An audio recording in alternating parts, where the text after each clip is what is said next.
Bienvenue à tous, je suis Ken Djingoni et vous regardez enfin EcoTalk. Après 5 longues années, la CENI vient enfin de mener à bien un processus électoral. Et le peuple décidera d'octroyer, ou bien de renouveler, sa confiance à un nouvel homme fort. Ou une femme forte, parce qu'il y a également une femme candidate. Et dans tout ce brouhaha électoral, nous avons pu débusquer un chiffre. 70 milliards de francs CFA. Oui, vous avez bien entendu. 70 milliards de francs CFA. Ce chiffre est en fait le budget annoncé par le gouvernement il y a quelque temps pour pouvoir organiser ces élections. Et pour mettre ça en perspective, c'est également l'équivalent de 12 963 salles de classe en dur. Cela représente 93% de toutes les salles de classe en dur au Tchad pour le primaire et jusqu'à 5,11 fois le nombre de salles construites entre 2013 et 2018 par l'État et ses partenaires. C'est aussi l'équivalent de 2800 bourses d'études et dans un autre registre, il vaut un peu plus que les budgets d'investissement des ministères de la Santé, de l'Éducation nationale, de l'enseignement supérieur et de la formation professionnelle réunis. Avec un tel montant, on pourrait également s'offrir 30 Bugatti Chiron. Il nous faut pourtant préciser que ce budget ne concerne que ce que prévoit l'État. Pour avoir une idée beaucoup plus globale de la facture des élections, il faudrait ajouter à cela les coûts des campagnes dépensés par les différents partis politiques qui peuvent parfois atteindre des dizaines voire des centaines de milliards de nos francs. Mais également, il faudrait prendre en compte l'impact de ce que l'économiste William Nordhaus appelle les cycles politico-économiques. C'est-à-dire le fait qu'à l'approche des élections, les partis au pouvoir ont tendance à augmenter leurs dépenses en matière d'infrastructures et de services sociaux afin de se faire réélire. Or, ces dépenses peuvent engendrer de l'inflation. Face à tout ceci, nous nous sommes posé quelques questions. Pourquoi est-ce qu'il coûte aussi cher d'organiser des élections? Quels sont les enjeux d'un tel coût? Et est-ce vraiment rentable pour notre économie? Disons-le d'une autre façon, dans l'État d'aujourd'hui, nous allons parler du prix de la démocratie.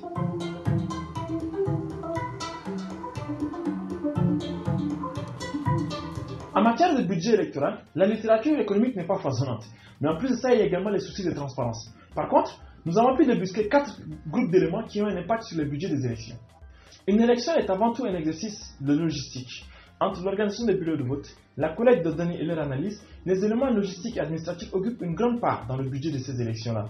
C'est le cas par exemple de la RDC en 2018 qui avait dépensé plus de la moitié de son budget pour des éléments logistiques tels que les machines à voter et les imprimables et les goodies. En d'autres termes, les éléments tels que la superficie des pays, la densité et la taille de la population et également la qualité de ces infrastructures déterminent énormément le budget de ces élections. Ainsi, théoriquement, plus le pays est grand, plus organiser des élections devrait coûter cher. Mais si ces infrastructures sont de bonne qualité, le budget devrait être réduit en conséquence. Par contexte politique, nous entendons l'organisation administrative et la dynamique des institutions. Ces éléments influencent le financement des partis, la définition de ce qu'on pourrait appeler l'assiette élective, mais également la culture diplomatique en œuvre dans le pays. Le statut également de l'institution en charge des élections est aussi un indicateur de coût. De par sa nature politique, le budget des élections peut être influencé par le climat politique et social en vigueur dans le pays. Plus ce climat est délétère, plus la facture risque d'être salée parce qu'il faudra provisionner un certain nombre de comptes pour pouvoir faire face aux crises qui pourraient survenir. Ce fut par exemple le cas de la Côte d'Ivoire en 2010 où la facture avait été de 252 millions d'euros. Mais 5 années plus tard, quand le climat s'est un peu apaisé, la facture n'était plus que de 52 millions d'euros, soit juste 20% de ce qu'il avait coûté 5 ans auparavant. On peut également rajouter le niveau d'analphabétisme. Ce niveau-là a un impact direct sur l'efficacité des propagandes politiques, mais également le gain de productivité quant à l'implication des méthodes dématérialisées. Ces méthodes dématérialisées peuvent permettre de baisser les coûts, mais il faut que la population puisse les accaparer. En l'absence d'un contrôle efficace des prix, une période électorale peut se transformer en une période de forte inflation, notamment sur les services essentiels à la gestion de ce processus, où la hausse de la demande peut se transformer par une hausse beaucoup plus proportionnelle des prix, notamment à cause de surfacturation et de spéculation. Cet effet est beaucoup plus marqué dans un contexte de faible confiance dans les institutions publiques. Et, juste à titre d'information, notre indice de perception de la corruption de Transparency International en 2020 n'était que de 21 sur 100. Maintenant que les éléments constitutifs de coûts sont connus, essayons donc de voir où en est le Tchad exactement par rapport à la budgétisation de ces élections. Est-ce que nous sommes des bons élèves ou des mauvais élèves? En d'autres termes, est-ce que nous payons le juste prix de la démocratie?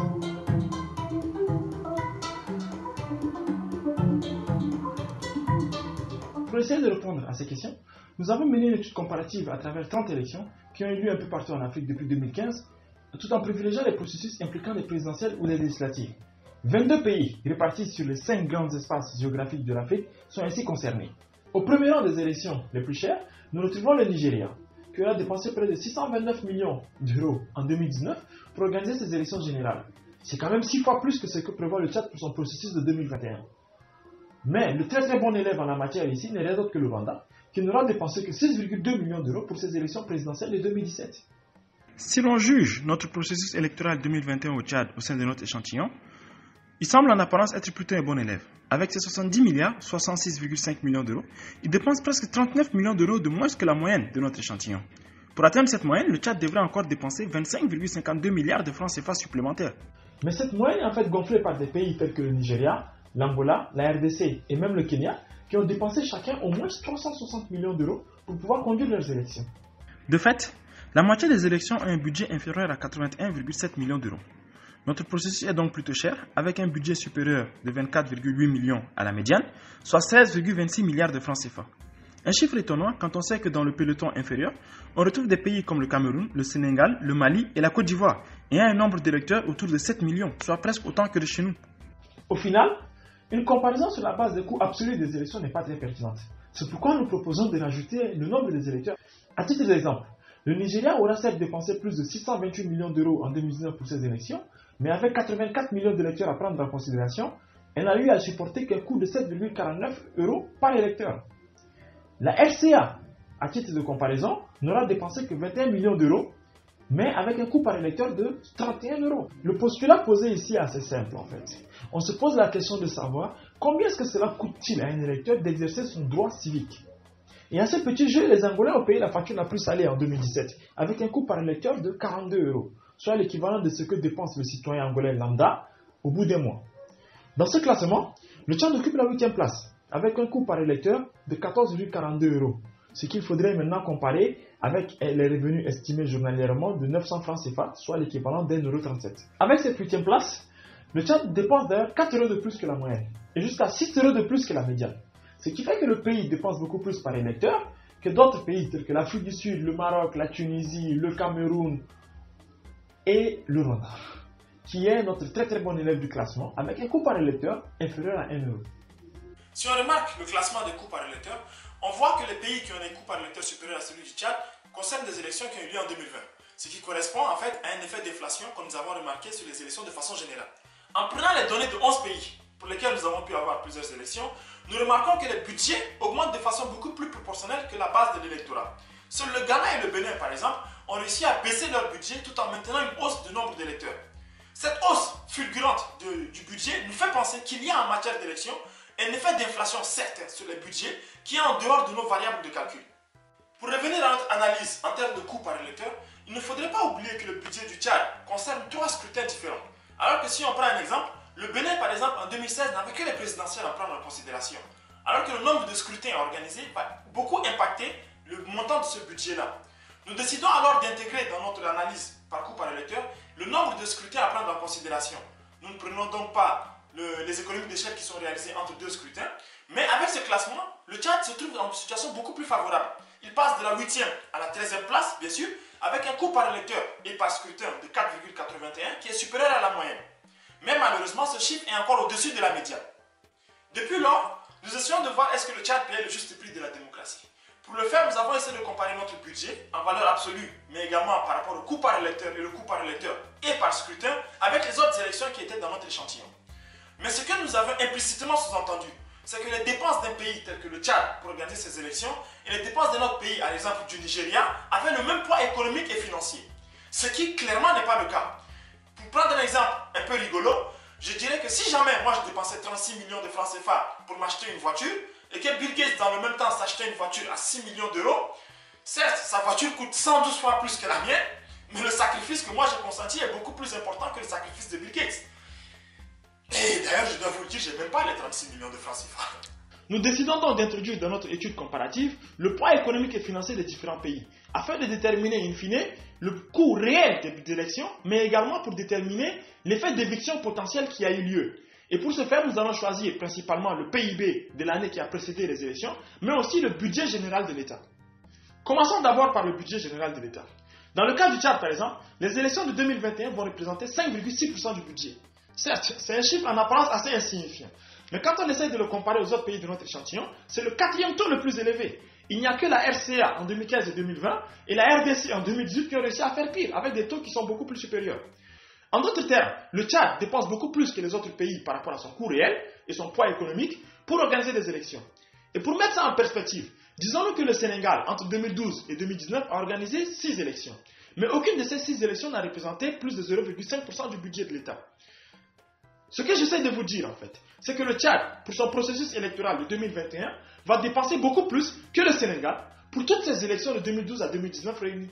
La proportion des élections dans le budget du Tchad en 2021 est 2,5 fois supérieure à la moyenne de notre échantillon.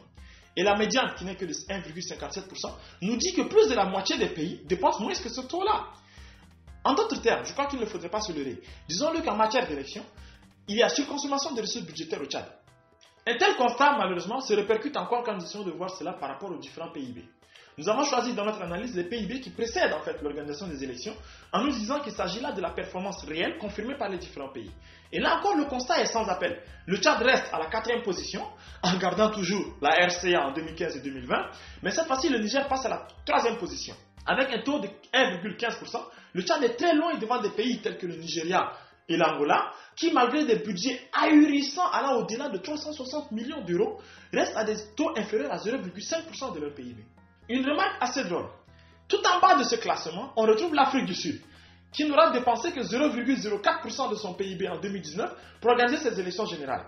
Le Tchad, avec 1,15%, est 2,21 fois au-dessus de la moyenne des autres pays, mais également 4,42 fois au-delà de la médiane, ce qui n'est pas négligeable. Notre analyse, assez simple, a consisté à comparer la position du Tchad par rapport à la moyenne et la médiane de l'échantillon selon les 5 critères retenus. Nous la résumons ainsi dans ce tableau. Et, malheureusement, en dehors de la moyenne des budgets et des coûts par électeur et par scrutin, le Tchad est plutôt dépensier. Il n'aura été en situation favorable que dans 2 cas sur 10. En matière électorale, notre analyse semble démontrer que le Tchad vit clairement au-dessus de ses moyens, avec des niveaux relatifs de dépenses qui sont très élevés. La démocratie coûte donc aux Tchadiens beaucoup plus qu'elle ne coûterait aux autres pays africains. Donc pour paraphraser un dicton très célèbre, la liberté a été chèrement acquise. L'écart non négligeable, observé en matière électorale quant au coût relatif, nous laisse présager un effet d'éviction important dans le cas du Tchad par rapport au financement par exemple du développement. Car les élections, en plus d'avoir un coût élevé, ont également un caractère récurrent, ce qui accroît la pression sur les finances publiques. Or, la qualité et l'organisation des élections, bien que ce soit une chose importante, ne sont pas des indicateurs qui sont pris en compte dans la qualité et le niveau de vie de la population. Le tableau n'est certes pas très réjouissant, mais avant de nous séparer, j'aimerais faire une petite illustration. Pour que tous les élèves du primaire au Tchad aient accès à une salle de classe construite en dur, tout en ayant un niveau de 50 élèves par classe contre 125 actuellement, il nous fallait construire 26 000 nouvelles salles de classe en dur. Le budget pour réaliser un tel chantier est peut-être ce que nous allons dépenser dans 10 ou 15 ans pour organiser de nouvelles élections, si on prend en compte l'impact démographique et l'effet d'inflation que nous avons déterminé auparavant. Quitte à payer aussi cher la démocratie, ne sommes-nous pas en train de sacrifier le développement ?